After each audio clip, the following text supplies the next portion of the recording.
श्री कृष्ण नहीं बल्कि इस ऋषि की वजह से द्रौपदी के चीरहरण के समय बची लाज। शिव पुराण में द्रौपदी के चीरहरण से संबंधित एक ऐसी कहानी है जिसे बहुत कम लोग जानते हैं। सभी को ये बात अच्छे से मालूम है कि द्रौपदी का जब भरी सभा में चीरहरण हो रहा था तब श्री कृष्ण थे जिन्होंने द्रौपदी की लाज बचाई थी। पर क्या आप इस बात पर यकीन करेंगे यदि हम कहें कि श्री कृष्ण ने नहीं बल्कि ऋषि ने बचाई थी द्रौपदी की भरी सभा में लाज? क्या आप इस बात पर विश्वास करेंगे कि द्रौपदी को मिले वरदान के कारण ही द्रौपदी भरी सभा में अपना अपमान होने से बचा पाई थी?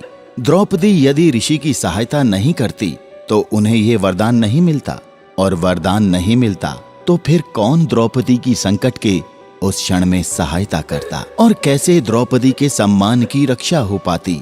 आज की इस वीडियो में हम आपको ऐसी ही एक पौराणिक कहानी के बारे में बताने जा रहे हैं जिसे जानकर आप हैरान रह जाएंगे। इस कहानी को आगे बढ़ाने से पहले हमारे चैनल द भक्ति को सब्सक्राइब करना ना भूलें और साथ ही बेल आइकन को भी जरूर दबाएं ताकि हमारे चैनल से जुड़े सभी अपडेट आप तक पहुंचते रहें।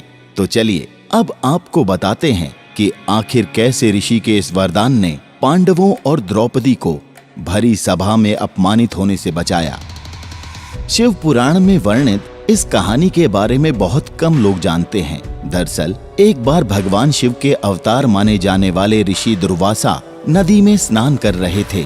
नदी का बहाव काफी तेज था और अनियंत्रित लहरों की वजह से दुर्वासा के वस्त्र नदी में बह गए। ऋषि दुर्वासा ये देखकर बहुत चिंतित हो उठे। उस नदी के तट पर द्रौपदी भी उपस्थित थी। उन्होंने अपने वस्त्र को फाड़कर कुछ टुकड़ा दुर्वासा ऋषि को दे दिया। द्रौपदी के इस करुणामय व्यवहार से ऋषि दुर्वासा अत्यंत प्रसन्न हुए और उन्होंने द्रौपदी को ये वरदान दिया कि जब भी तुम्हें संकट में वस्त्र की आवश्यकता पड़ेगी तब तुम्हारे वस्त्र अनंत हो जाएंगे। ऋषि दुर्वासा द्वारा दिए गए इसी वरदान की वजह से भरी सभा में जब दुशासन ने द्रौपदी का चीरहरण करने का प्रयास किया तब द्रौपदी की साड़ी के कई टुकड़े हो जाने की वजह से उनके सम्मान की रक्षा हुई। इस तरह द्रौपदी की एक वरदान ने रक्षा की। तो कैसी लगी आपको शिव पुराण में वर्णित ये पौराणिक कहानी? हमें कमेंट सेक्शन में जरूर बताइएगा।